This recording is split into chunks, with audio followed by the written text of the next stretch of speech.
बिस्मिल्लाहिर्रहमानिर्रहीम। हमारे मुल्क पाकिस्तान में कल ईद कुर्बान है।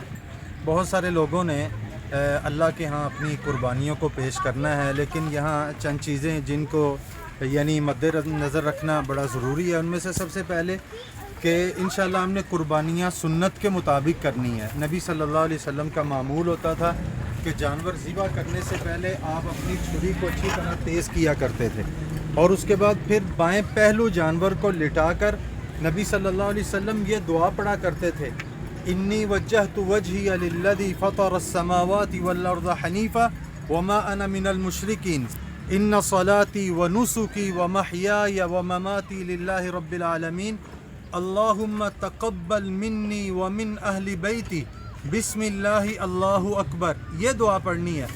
अगर किसी बंदे को ये दुआ नहीं आती तो कम अज़ कम वो जिस ज़ुबान में भी है इतना ज़रूर कहे कि या अल्लाह ये तो कबूल कर मुझसे और मेरे अहले बैत से। ये बात करने के बाद बिस्मिल्लाहि अल्लाहु अकबर ये अल्फाज ज़रूर कहे।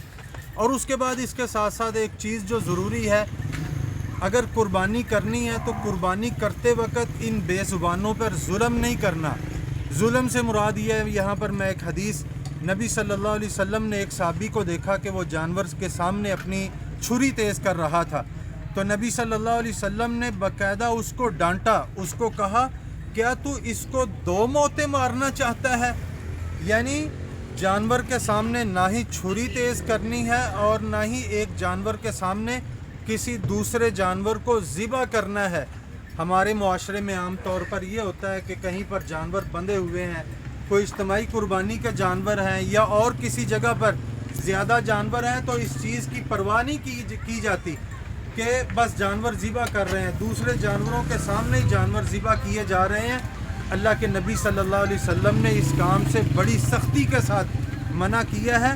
तो इसलिए कुर्बानी करते हुए जानवरों के सामने पर्दा ज़रूर करना है। एक जानवर दूसरे जानवरों के सामने ज़िबा नहीं करना, इस चीज़ का बड़ा ख्याल करना है। जज़ाकुमुल्लाह खैरा।